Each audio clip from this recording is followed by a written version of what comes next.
Aujourd'hui, je vais vous lire l'histoire de Michel, qui s'intitule ainsi.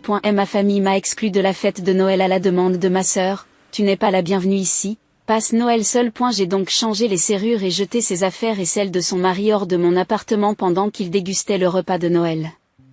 Le lendemain matin, ils m'ont appelé sans attendre. Bon, allons-y. J'étais déjà en pyjama, sur le point de tirer les couvertures de mon lit quand mon téléphone a commencé à sonner sur la table de nuit. L'identification de l'appelant montrait le nom de ma jeune sœur, Sarah. J'ai failli ne pas répondre parce qu'il était presque 23 heures, mais la connaissant, elle continuerait à appeler jusqu'à ce que je décroche. Et Sarah, quoi de neuf, Michel, oh mon Dieu, je suis si contente que tu répondes. J'ai la nouvelle la plus incroyable qui soit.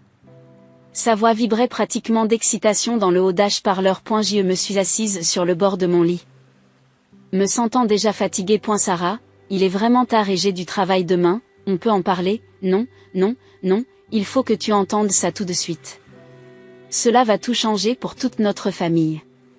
Elle parlait si vite que j'avais du mal à suivre. Cela fait des semaines que je travaille sur cette idée commerciale et j'ai enfin trouvé tous les détails. On va tous être riches, Michel.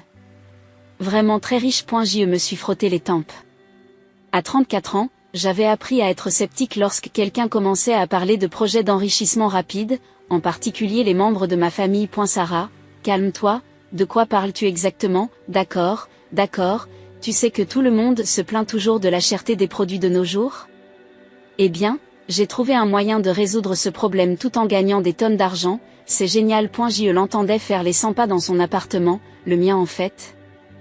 Celui que je leur laisse gratuitement à elle et à son mari depuis 3 ans. Les lattes du plancher grinçaient toujours aux mêmes endroits. Je vais lancer un service d'abonnement, poursuit-elle, où les gens paieront un montant mensuel et recevront des produits à prix réduit à leur porte. Mais le plus génial, c'est que je vais m'associer à des entreprises locales pour fournir les produits, de sorte que tout le monde y gagne. Je suis restée silencieuse pendant un moment, essayant d'assimiler ce qu'elle venait de dire. Pendant les 10 années où j'ai travaillé pour une grande société de conseil, j'ai vu des dizaines de modèles d'entreprises similaires se succéder. La plupart d'entre eux ont échoué au cours de la première année. Sarah, cela ressemble à tous les autres services de boîtes d'abonnement qui existent déjà. J'ai regardé mon téléphone pendant 1 minute, en secouant la tête. Je savais que Sarah pouvait être dramatique, mais cela semblait excessif. Même pour elle. J'ai branché mon téléphone sur le chargeur et je me suis finalement mis au lit, pensant que tout cela était terminé. Sarah se calmerait dans un jour ou 2, et tout reviendrait à la normale.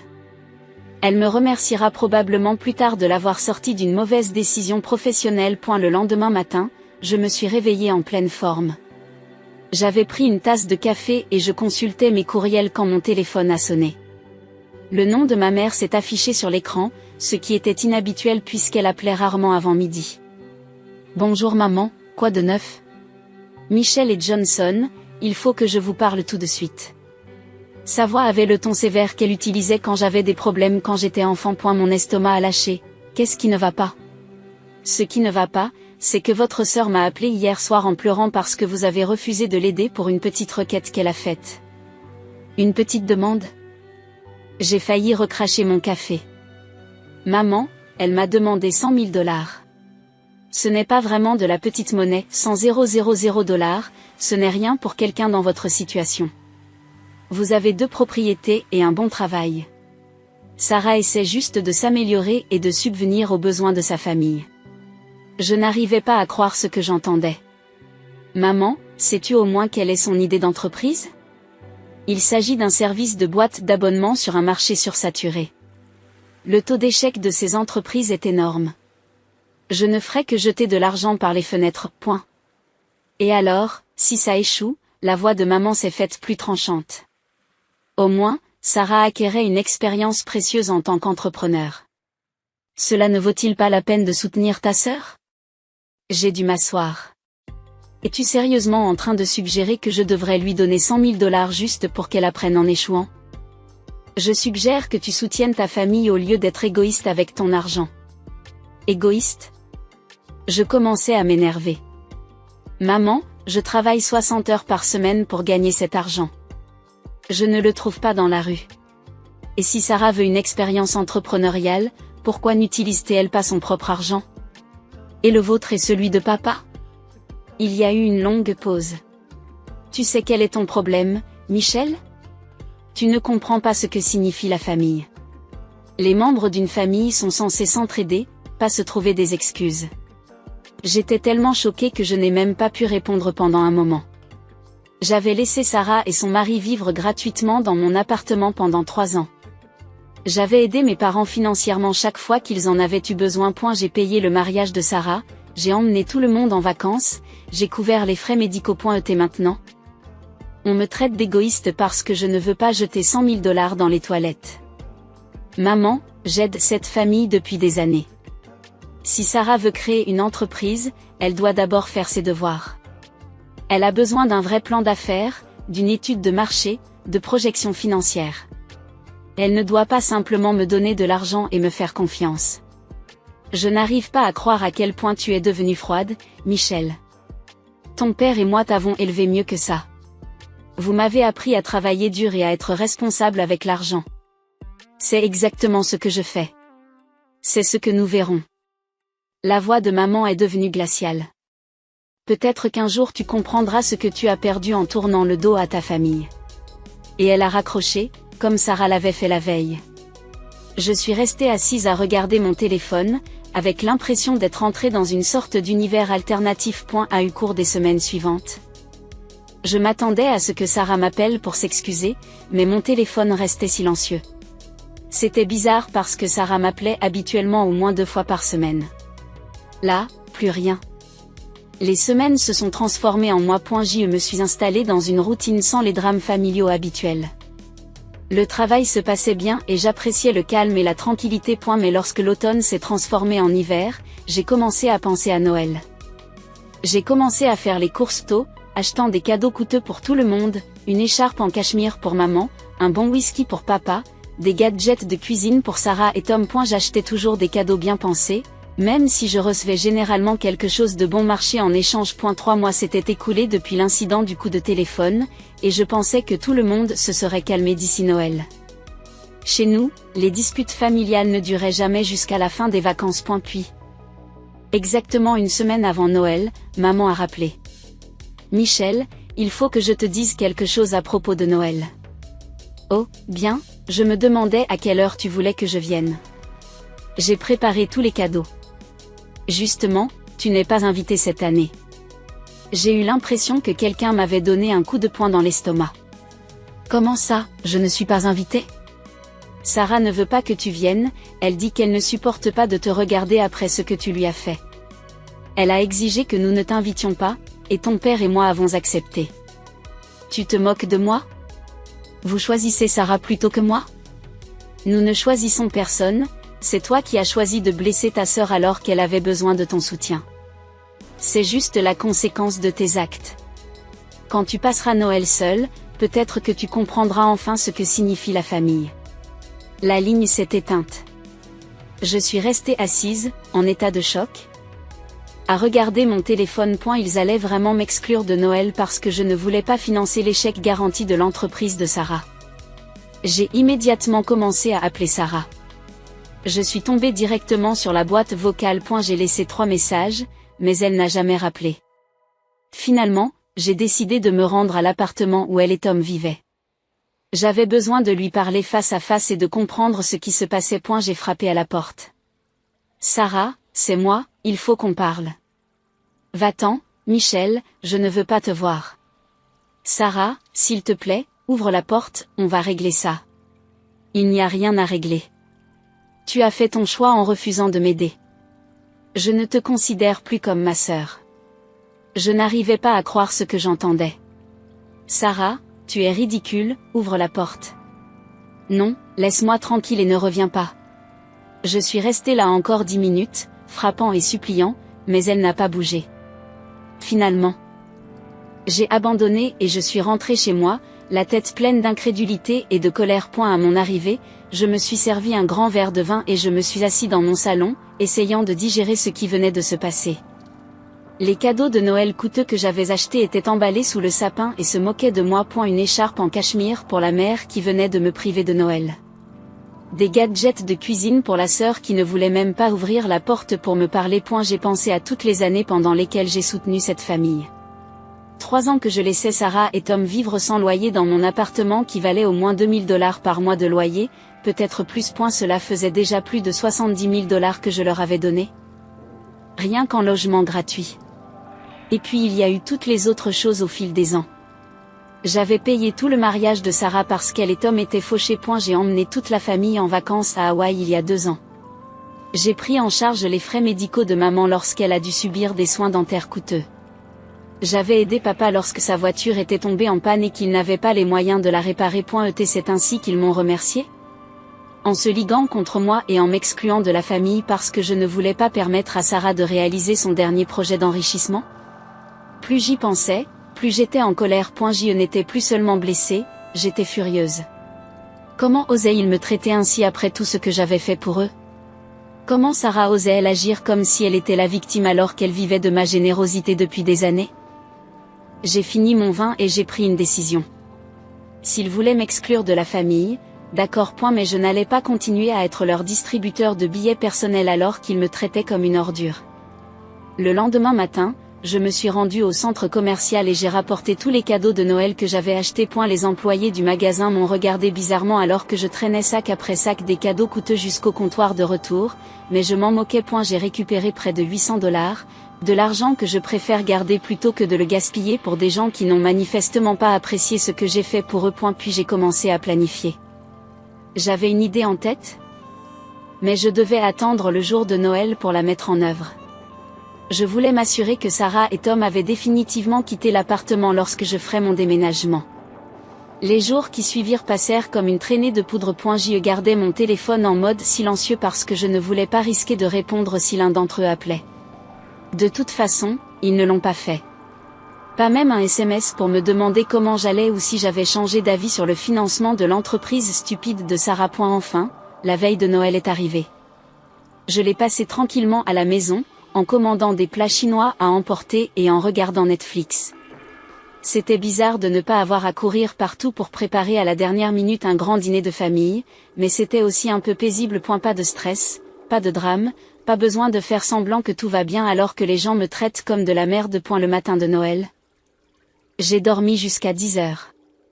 Lorsque je me suis enfin levée, je me suis préparé un bon petit déjeuner et j'ai consulté les comptes de Sarah sur les médias sociaux. Bien sûr, elle était là, postant des photos de la maison de papa et maman. L'horodatage montrait que les photos avaient été prises il y a tout juste 30 minutes. Il y avait une légende qui m'a fait bouillir. Passer le matin de Noël avec les personnes qui comptent vraiment. Parfois, il faut éliminer les personnes toxiques de sa vie pour faire de la place au bonheur. Les personnes toxiques, je l'étais pour ne pas avoir financé son idée d'entreprise ridicule.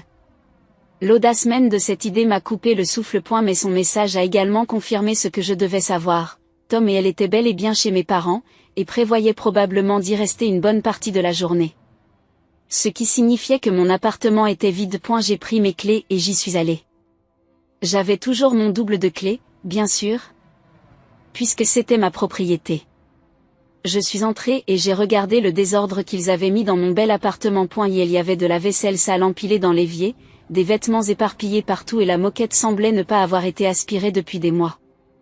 J'ai commencé par la chambre, en emballant méthodiquement toutes les affaires de Sarah et Tom. Vêtements, livres, articles de toilette, appareils électroniques, tout ce qui leur appartenait a été mis dans des cartons et des valises.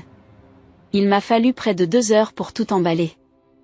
Ensuite, j'ai appelé le garde-meuble que j'avais trouvé plus tôt. Par chance, ils étaient ouverts même le jour de Noël, probablement parce que les gens ont parfois besoin de stocker des objets en cas d'urgence familiale. J'ai payé pour une unité et j'ai conduit toutes leurs affaires là-bas, en faisant 3 allers-retours. Pendant le dernier voyage, j'ai appelé le serrurier que j'avais contacté quelques jours plus tôt. Et elle avait accepté de travailler à Noël pour le double de son tarif normal, ce qui me convenait. Lorsque je suis revenue de l'entrepôt, il attendait déjà devant l'immeuble. Il lui a fallu environ 40 minutes pour changer les 2 serrures, le pendormant et la poignée. Il m'a remis les nouvelles clés et m'a souhaité un joyeux Noël avant de repartir. J'y suis restée quelques minutes dans l'appartement, appréciant le silence et la propreté maintenant que tout leur bazar avait disparu. Puis je suis rentrée chez moi pour profiter de ma soirée de Noël. J'ai commandé un dîner dans mon restaurant préféré, le restaurant italien chic qui livre même les jours fériés. J'ai ouvert une bouteille de champagne que j'avais gardée pour une occasion spéciale. J'ai mis de la bonne musique et j'ai appelé quelques-uns de mes amis pour leur souhaiter un joyeux Noël. Aucun d'entre eux n'était de la famille, mais c'étaient des gens qui se souciaient vraiment de moi et qui me traitaient avec respect. Assise dans mon salon, avec mon champagne et mes pâtes gastronomiques, j'ai réalisé que je passais le meilleur Noël que j'avais eu depuis des années. Pas de drame familial, pas de marche sur des œufs, pas de prétention à être reconnaissant pour des cadeaux inconsidérés tout en offrant des cadeaux coûteux en retour. Juste la paix, le calme et la satisfaction de savoir que j'avais enfin réussi à me défendre. J'ai regardé quelques bons films, j'ai discuté en vidéo avec ma colocataire de l'université qui vit maintenant en Californie, et je suis allée me coucher en me sentant mieux que je ne l'avais fait depuis des mois. Je me suis réveillée tard le lendemain matin, je me suis fait du café et j'ai fait un peu de rangement dans la maison, ce qui aurait dû être fait depuis longtemps. Et elle était presque midi lorsque mon téléphone a commencé à sonner. D'abord Sarah, puis Tom, puis maman, puis papa. Les appels se succédaient, et je savais exactement ce qu'ils avaient découvert. J'ai souri et j'ai mis mon téléphone en mode silencieux. Je les ai laissés comprendre ce qui s'était passé. Qu'ils assument les conséquences de leurs actes. J'en avais assez d'être leur paillasson, et ce n'était que le début. Les appels téléphoniques se sont succédés pendant environ 2 heures. Je voyais la colère monter à chaque appel manqué. Les messages vocaux, d'abord polis, se sont rapidement transformés en messages frénétiques, puis en messages furieux. Enfin, vers 2 heures, on a sonné à ma porte. J'ai regardé par la fenêtre et je les ai vus tous les 4 debout sur mon perron, comme une foule en colère. Maman tenait fermement son sac à main. Papa avait les bras croisés et Sarah semblait prête à exploser. Tom avait l'air confus et bouleversé. J'ai pris une grande inspiration et j'ai ouvert la porte. Ils sont passés devant moi et sont entrés dans mon salon sans même y avoir été invités. « Qu'est-ce que tu as fait ?» Sarah m'a crié dessus, le visage rouge de rage. « Les serrures ont été changées, tu ne peux pas nous mettre dehors comme ça, point. »« En fait, je peux, dis-je calmement, c'est mon appartement, point. » Maman s'est avancée, les larmes aux yeux. « Michel, ma chérie, je crois qu'il y a un malentendu. Nous ne voulions pas te blesser à propos de Noël. Nous voulions juste donner à Sarah un peu d'espace pour qu'elle se calme. » Un malentendu ? Je la regarde, incrédule. Tu m'as dit que j'étais toxique et que je comprendrais ce que signifie la famille si je passais Noël seule. Cela ne ressemble pas à un malentendu pour moi. Le père prend finalement la parole, écoutez. Peut-être que nous avons tous dit des choses que nous ne pensions pas. Mais tu ne peux pas jeter ta sœur à la rue. Où sont-elles censées vivre ? Ce n'est plus mon problème, ai-je répondu. Vous avez tous été très clairs la semaine dernière sur le fait que je ne faisais pas partie de cette famille. Alors pourquoi des étrangers devraient-ils vivre dans mon appartement sans payer de loyer ? La bouche de Sarah s'est ouverte. Des étrangers ? Nous ne sommes pas des étrangers, espèce de psychopathe. Nous sommes ta famille. Non, vous ne l'êtes pas, ai-je dit d'une voix ferme et froide. La famille ne s'exclut pas de Noël pour une question d'argent. La famille ne se traite pas de toxique parce qu'elle prend des décisions financières responsables. La famille ne refuse pas de se parler à cause d'un désaccord professionnel. Tom trouve enfin sa voix. Michel, nous vivons ici depuis 3 ans. On ne peut pas trouver un nouvel endroit du jour au lendemain. On ne peut pas s'arranger. Tu aurais dû y penser avant de décider de me punir pour ne pas avoir financé l'échec commercial garanti de ta femme. Sarah explose à nouveau. Ce n'est pas un échec garanti. Tu ne sais pas tout. J'ai failli rire. Sarah, tu n'as jamais dirigé une entreprise de ta vie. Tu n'as même jamais eu un emploi qui ait duré plus de 2 ans. Tu n'as pas de plan d'affaires, pas d'études de marché, pas de projection financière et tu ne comprends pas du tout comment fonctionnent les services de boîte d'abonnement. Mais vous voulez que je vous donne 100 000 $ sur la base de votre intuition ? Vous êtes censé soutenir votre famille. J'ai soutenu cette famille pendant des années. Maintenant, je commençais à m'énerver moi aussi. Je t'ai laissé vivre gratuitement dans mon appartement pendant 3 ans. Savez-vous combien d'argent cela représente ? Plus de 70 000 $. J'ai payé tout votre mariage. Je vous ai tous emmenés en vacances à Hawaï. J'ai payé les factures médicales de maman. Les réparations de la voiture de papa, et Dieu sait quoi d'autre au fil des années. C'est comme ça que vous me remerciez, maman pleurait à présent. Nous n'avions pas réalisé que tu tenais compte de tout cela. Je ne faisais pas de compte, maman. J'aidais juste ma famille parce que je pensais que c'était ce que vous faisiez. Mais apparemment, tout ça n'a pas d'importance parce que je ne vais pas gaspiller $100 000 de plus dans l'entreprise fantaisiste de Sarah. Ce n'est pas un fantasme, a crié Sarah. Si, c'en est un, et tu sais ce qui le prouve? Le fait que tu n'es même pas capable d'anticiper. Tu as décidé de te venger de moi en m'excluant de Noël, mais tu n'as jamais pensé que je pourrais réagir en reprenant mon appartement. C'est exactement la raison pour laquelle vous ne réussirez jamais dans les affaires. Tu ne réfléchis pas aux conséquences de tes actes. Sarah m'a regardé fixement, sa bouche s'ouvrant et se fermant comme un poisson. Où en sont les choses? Demande Tom à voix basse. Je me suis dirigé vers mon bureau et j'ai noté l'adresse et le numéro de l'unité de stockage sur un morceau de papier. Tout est là, j'ai payé pour un mois de stockage. Après, c'est ton problème. Vous ne pouvez pas nous faire ça, pleurait Sarah. Nous avons l'habitude de vivre ici. Nous n'avons pas d'argent pour le loyer. Alors vous devriez peut-être trouver du travail et commencer à agir comme des adultes au lieu de vous moquer de votre sœur. Le père s'est avancé. Michel, ça a assez duré. Tu es cruel. Je suis cruel? Je l'ai regardé fixement. C'est moi qui soutiens financièrement cette famille depuis des années, tout en travaillant comme une folle dans un emploi exigeant. C'est moi qui ai été exclue de Noël pour avoir pris une décision responsable. C'est moi qui me suis fait traiter de toxique par ma propre sœur. Mais c'est moi qui suis cruel. Et la pièce est devenue silencieuse. Maman pleurait toujours. Sarah s'essuyait le nez avec sa manche et papa avait l'air mal à l'aise. Écoute, dit finalement maman, peut-être que nous pourrions tous nous asseoir et parler de tout cela comme des adultes. Trouver une solution. Non, j'ai dit fermement qu'il n'y avait rien à régler. Vous avez tous fait votre choix quand vous avez décidé que je n'étais plus de la famille. Alors maintenant, je fais le mien. J'en ai fini avec vous tous. Tu ne le penses pas, a dit papa. Je le pense vraiment. À partir de maintenant, je ne veux plus avoir de contact avec aucun d'entre vous. Pas d'appel téléphonique, pas de SMS, pas de visite surprise. Je coupe toute communication et tout soutien financier. Vous devez vous débrouiller seul. Michel, s'il te plaît, supplie maman, nous sommes désolés, nous avons fait une erreur. Oui, vous l'avez fait. Et maintenant vous devez vivre avec les conséquences. J'ai marché jusqu'à la porte d'entrée et je l'ai ouverte. Je veux que vous quittiez tous ma maison maintenant. Et ne revenez pas. Ils sont restés là un moment, l'air choqués. Puis papa a pris le bras de maman et a commencé à marcher vers la porte. Tom les a suivis, l'air vaincu. Sarah s'est arrêtée devant moi. Je te déteste, a-t-elle chuchoté. Tant mieux, ai-je répondu, nous sommes deux. Après leur départ, j'ai fermé la porte à clé et je me suis appuyée contre elle, me sentant émotionnellement vidée mais aussi soulagée. C'était enfin terminé. A eu cours des semaines suivantes, ils ont continué à essayer de me contacter. Appels téléphoniques, SMS, courriels, et même quelques visites chez moi que j'ai ignorées. Maman a essayé de me faire culpabiliser, papa a essayé d'être raisonnable, et Sarah a alterné entre les excuses et les menaces. Tom s'est surtout plaint du coût de la location d'un appartement.